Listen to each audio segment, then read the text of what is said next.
Okay, our next session, guys. If you remember last year, we launched the More Than a Podcast. That was really original there, wasn't it? More Than a Podcast.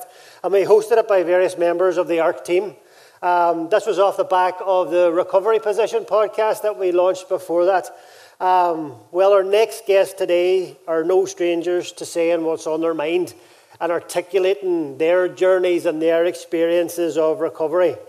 I don't need to go into any more detail for these guys, so it gives me real pleasure to hand over this next session to Henry and to Warren, to ARC legends and recovery coaches, to host our next panel lived experience session. Give them a big round of applause. Thank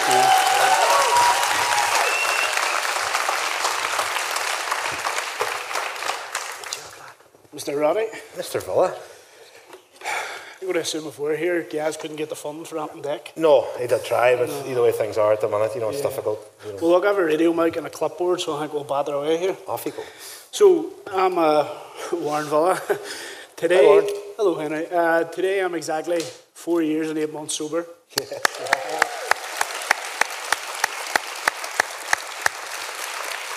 So there's a story behind me getting that milestone, and to tell it, I have to tell you a story of two different Warren Villas. One was a highly anxious individual, plagued by low self-esteem, low self-worth, and absolutely no confidence, and a sore throat. His problem substance would have been all of them. I wanted to take stuff to escape the pain of being myself. I felt hopeless, and then I met a certain man, which he's probably all know if he's around the audience today, Guy Rutherford. He lent me some hope until I could get some myself. He believed in me until I could believe in myself.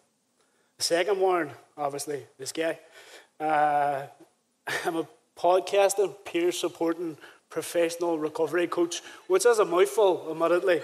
I'm not plagued by none of my past issues. I think I'm a bit confident in my roles, both as a worker for ARC and as a husband and a father. Getting here was never easy, but it was always manageable because I had a team behind me that believed in me, supported me, gave me guidance, made that journey a wee bit more manageable. They instilled a belief in me that the impossible was possible, that the idea of recovery was realistic, and a life lived in recovery was realistic. Sober, not boring after all. And it's not just me. Today we have 3 individuals coming on the stage who are a credit to the work that ARC does and a credit to the work they've put on themselves. And they've kindly agreed to do a bit of public speaking and fight the anxiety to come out on stage here today. But before that, I would like to introduce you again to my boy Henry. Thanks, Warren. I'm still Henry. No worries, Henry. Still Henry. You said something. I'm just going to give you a wee snippet of a personal lived experience before we go on. And you said something about Gaz lending you hope. And I have an experience of that. And just before I could be lent hope, I had to lose all hope. And in January 2021, I had a day. I had many interventions at this stage and many attempts at getting into recovery. At this point, everyone in my life close to me thought that I had stopped using Class A drugs. I hadn't. They knew that I was still sort of drinking. My drinking wasn't particularly bad at that time. I was able to manage getting to work. But I was taking these 4 or 5 day Class A drugs binges and nobody really knew about them. It was I thought they didn't know about them, but in my head, nobody knew about them. But and this was going on. In January 2021, I got a phone call. I was at work. I hadn't been using Class A drugs the night before. And the police were at the house. We're not going to get into it. Well, what we will say is I was like 100% not guilty.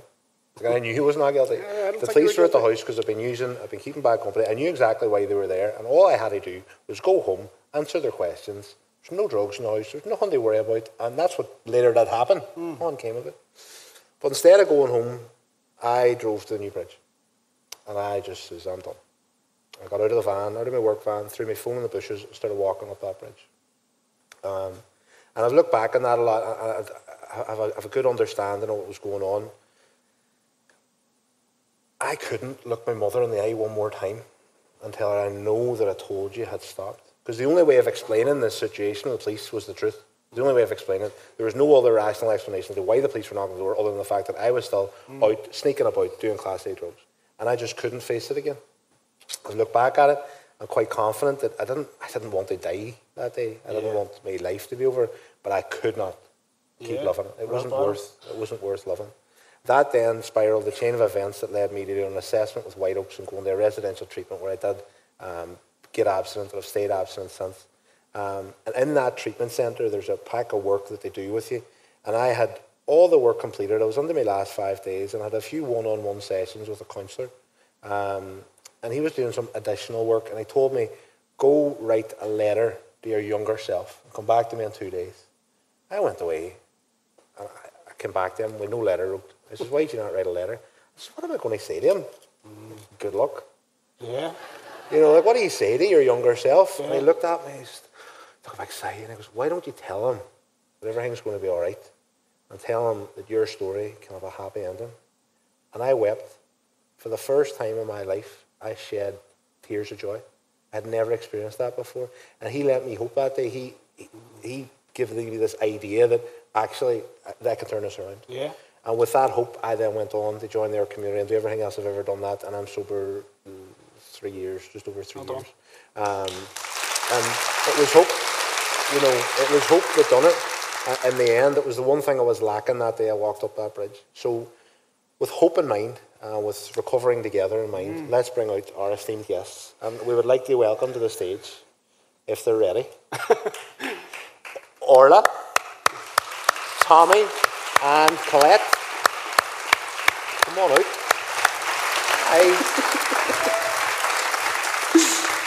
Ignore them. I'm ignoring. Yeah. Ignore them. They're fine. Go ahead. Are you okay? I'm fine, how are you? I'm okay. It's good to see you in the gym doing nothing. So we probably sent you the question pack before this. You probably didn't read it, so we'll just go over them again anyway. So obviously I only know you in recovery, which I'm kind of glad because I don't think we would have gone on well at parties.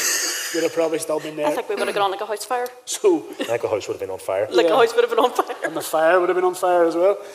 So obviously I don't know you in addiction. I'm wondering, could you explain to me what your life looked like in addiction? Chaotic, dark, lonely. Not much hope in a place like that? There was no hope at all. I couldn't see a future. I couldn't see past the glass that I was drinking. Yeah. A lot of people are like that. You can't see a way out of it. Like. Couldn't see any way out of it at all. I knew that it wasn't me what I was doing. And when I looked in the mirror, each time I was on the drink, I just didn't recognise myself at all. You learned hope until you got it. Andy told a great story, and it made me cry. I don't know if you heard it. So obviously you had to have a journey to get into recovery. I had to go searching for it myself. You know, there was no awareness or anything at the time for me. I was going to counselling in CAMS, and she made the phone call to Northlands. That was in 2017. So I went over, obviously, to talk to Siobhan and that, and I took it from there. So I done the 6-week programme, and it was great, everything else. And I was 18 months sober. Well done. Then I had a relapse. Well done then. That went well, but, you know, the relapse for me was something I learnt a lot from. When I got out of it, I took a lot from it. I learnt that they accept that I could not drink. You know, and then on that last day of my drinking, there was a paramedic that came because I had to go to the hospital, and his words were, I know how that gear feels, and that to me gave me hope that I wasn't on my own. Yeah. You know, so, and I just took it from there. I think that recovery is a journey, and sometimes it has some stops that you wish didn't happen. You know, but what I always say to people, when you find yourself in that situation after 18 months, relapse, like you didn't lose your 18 months. I haven't lost it, no. You know, when you managed to get back into recovery again, you still had all that growth that you had made, and you still had all that learning you had made, plus some. Now, you know, I would more reason to focus down and get knuckled into a community or something along them lines. I don't regret the relapse because I have learned a lot from it. It needed to happen. So for me, it was something that I had to go through to get where I am today. And as I say, now it's 5 years on. And my first recovery, this recovery is completely different. Yeah. Completely different. 5 years, Orla. 5 years. Thanks. So, tells us here, see as a theme today is recover together. What do you think a wider community needs to better support individuals getting into recovery? I think more awareness and more awareness, you know, obviously with our community, you know, getting involved within the sober community helps. You know, for me, when I was aware of my drinking, I was obviously writing it up on Facebook and things like that. And I found a lot of people were reaching out to me then. So I think me putting out that awareness was helping a lot of people. Yeah. So I think a stigma can keep people stuck. They don't want to admit it. They're afraid of the judgment that comes afterwards. that comes with it. You know, a lot has to do with the tags we put on it, some of the words which I'm not going to use today. Like, but I think the more we speak about it, the more we have events, I guess, and the more people talk about it. The more people talk about it. The more it's open and the more people's going to come forward. Like. I was always very open about my drinking, and it was something I wasn't hiding, you know. So, but when I was, like, I've had people message me telling, like, obviously I'm not mentioning any names, but, you know, they were reaching out to me because I was so open about it. So I think if more people that be open, the more people will come forward. Yeah. There's two terms, there's recovery positive and recovery negative. Recovery positive is people shouting it from rooftops, writing on their Facebook. And recovery negative, although it might seem like a bad term, it's just people that's recovering in the background. In the They background. just don't really want to tell anybody. That's fine too, whatever you choose. Like, I'm a big believer in shouting it from the rooftops. I enjoy the claps. Whenever You enjoy the attention. I enjoy it. Just feeds the ego, you know what I mean? But on that point, I think too, that recovery negative position, like, some people are really comfortable there, and it's important we keep them there if that's where they're comfortable. Because I've been recovery positive since day one, and I wasn't ready from day one to be recovery positive. The extra anxiety that I actually have on top of myself. They have like randomers in the street, you know, I heard you're sober, and I'm like, oh my God, I can't talk about this right now. Like, I'm literally at work, give me a break. And I've also had, you know, you talked about stigma. Like, I'll not get into details, but I've had that stigma fall into my life where people found out about me being in recovery and it changed something, you know. So it's still out there, and for those recovery negative people, if there's anyone here, like, you stay where you're comfortable and where your recovery is the strongest, you know. Maybe someday you'll be recovery positive, maybe you won't, and either's fine. Yeah. Well, thank you for answering your questions. You're very welcome. We'll come back to you. Thanks.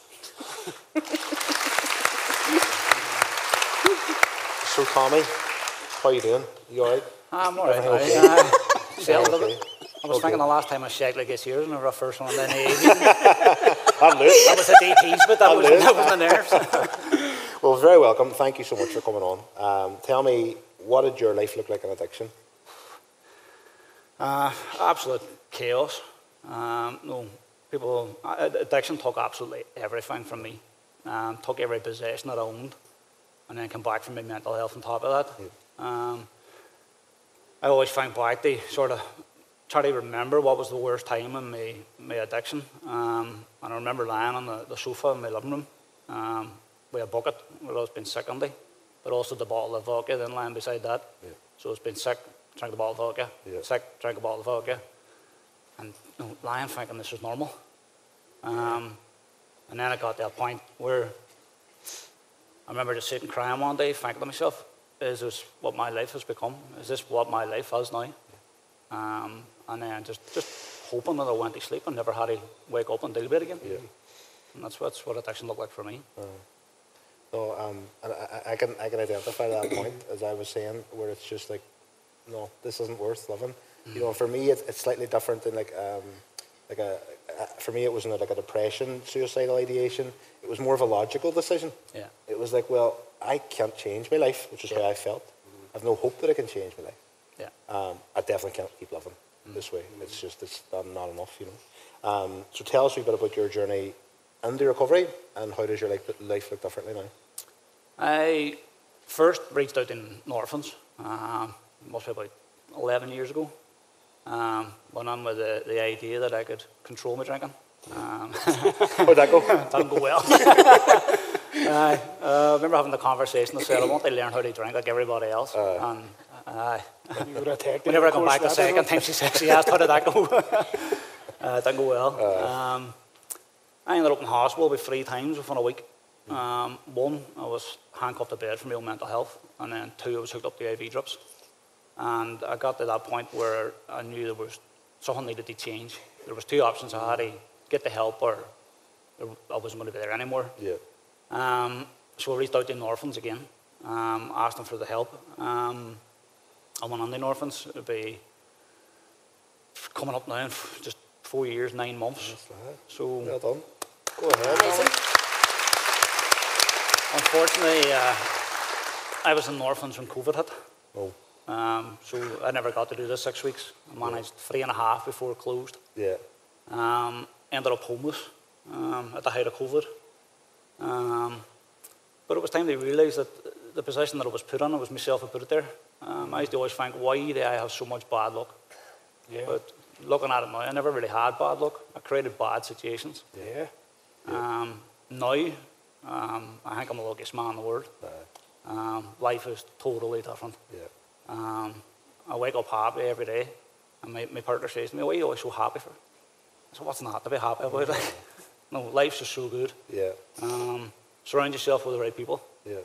And I say, together in recovery, that's what I've done. Surround myself with people that have been in recovery and help each other out every day. And it's just a different world. And that's not good luck. Like, that's the work and the effort you've put into your recovery, and you get repayment. And I'm the same. Like, I have this newborn baby, I have this amazing partner, and I've wept many times of joy in the last 6 weeks. It took me 33 years to ever do it once, and I can't stop. You know, so it's magic. You were crying backstage before you came out. I was not. You were. Well, you only see the shape behind me. Anyway, on to that theme of recovering together, what do you think a wider community could do to support people either in recovery or trying to find recovery? Understand what addiction is. Again, there's still that stigma out there that people just think, an idea of what recovery is, but no, get a better understanding around what recovery is and how to help somebody, how to signpost people. ARC was only started getting set up whenever I was going on through my journey at the start. But like the conferences now, where there's so many services out there, and come along with them, get the information that you need to be able to help and support the people that need it. I think that's a very difficult question to answer, and I think Gaz sort of sums it up very, very well when he says, I was a person with a problem. I wasn't a problem, and if society could understand that people struggling with addiction, they aren't problematic people. You know, there's problems in their lives, but there's a clear difference there, and we can support and encourage better when we separate the issue that they have and just see this person who's just a person like any of us, and they've got their own pain going on. Thank you, Tommy. Thank you. Cheers.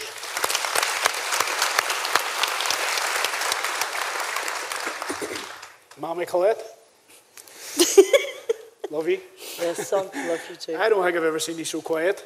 Have you not? We can tell you're a bit anxious. Henry can. I think you're all right. We okay to go over questions? Yeah. We want to get a short time limit. We've deployed snipers on the roof to shoot you in case you go for 5 minutes. Right? But don't worry about them. Don't pay attention to them. Imagine them naked. Right. So, look, question one. Obviously, like Orla, I've only ever met you in recovery. So I'm wondering, could you tell me what your life looked like in addiction, please? Oh, it was chaotic. It was addiction. It took everything from me, every good quality I had. It left me, I didn't feel, I had no emotions, I didn't care. I spent a lot of time, I took great pride in being a mammy. It was when my children went to university that I really had to drink. And it just left me, like one day my son came on 11 o'clock in the morning, I didn't know he was coming. And I ran and had the bottle behind the curtain, and he came on and he said, "You drinking?" I said, "No, I swear to God I'm not." And he looked at me and he said, "Son, really take it?" And I said, "Who do you think you're talking to? I'm your mother." He says, "No, you resemble the woman that reared me. But see, my mother was a nut. She brought me up to be honest, a good person." He says, "I trust her and believed her that much that I actually believed there was a black mark on my tongue when I told lies." He says, "And now you don't even resemble that woman." And he turned and walked out of my house. And I was the victim. I thought, how dare he talk to me like that? Yeah. How dare he? And that just give me another reason to drink. But you can't lie to yourself, and it plays in your mind, and you have to start getting honest to yourself. Yeah. Because I was able to get up every day and say, "I swear I'm not drinking today." By 11 o'clock I was drinking. But you can't lie to yourself when the people that you love are standing heartbreaking in front of you. Yeah. I thought, I need to do something about this. I was not the person that I wanted to be. And that's And I what had addiction started does, it. Dave. Takes everything. There's no bottom rung. There's Everything. nothing you'll not do to get the substance that you're craving. Like. I didn't care who I hurt to get money for drink. I didn't care what I'd done. I needed it, and it's all about the poor me's. But if you said my life, I would usually be the same. Yeah. But not today, thank God. Thank you for sharing that. Thank you.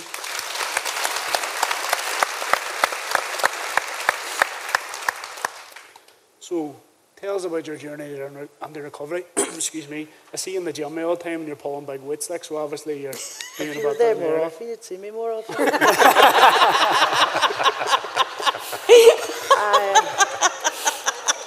It's a good comeback, Warren.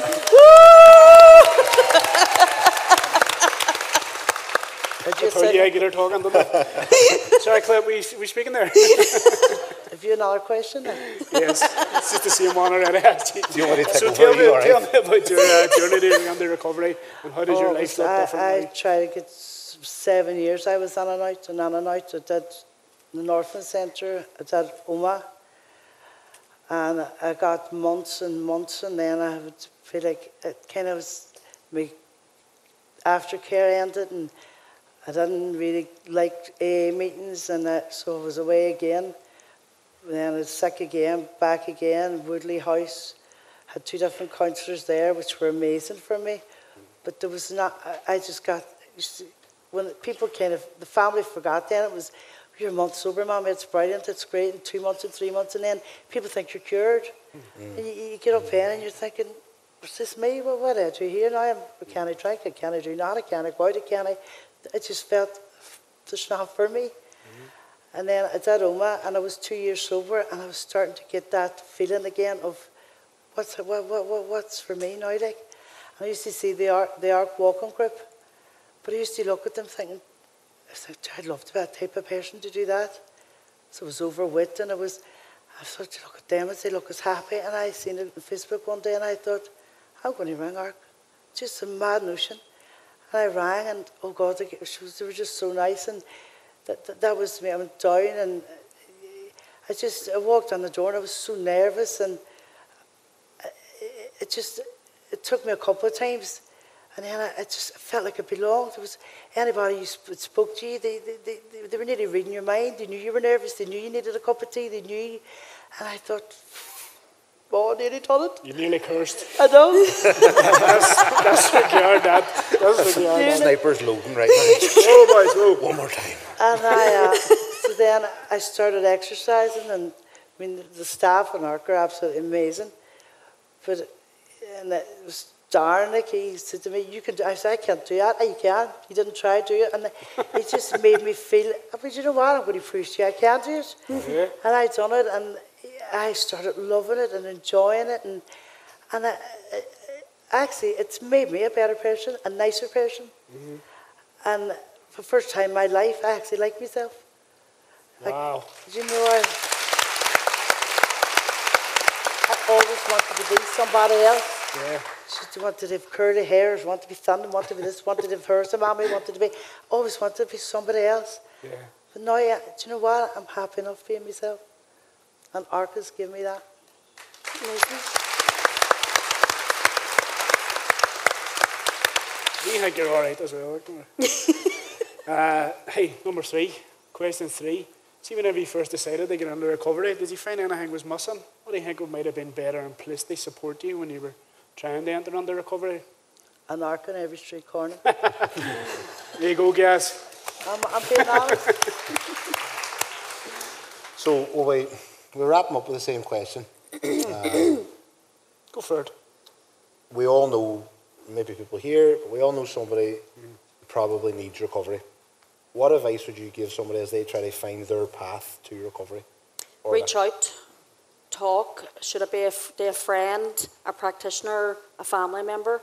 Get involved with ARC, for instance, the sober community. Get involved with people who are actively sober, and you can just take it from there. Yeah. Wise words. Very good. Same question to you, Thomas. Just the same, get yourself out there. Don't be scared. I know it's very hard to take that first step on the reaching for help. Yeah, it is. But you'd be surprised whenever you ask for help, the many hands that come out they offered. And surround yourself with the same like-minded people within their community as well. There's loads there. Yeah. Mine is be honest with yourself. Tell yourself the truth that you need help. Be honest and don't say I might this and I might that. Just own your shit and you'll have a better life. Yeah, 100%. I think they're all very wise words. And the thing that you said, when you ask for help in the right place, the hands are there to grab you. You know, if you're asked in the right place, you'll find people you can identify with. So thanks so much, everybody, for coming out and speaking. You've done absolutely amazing. Thank you.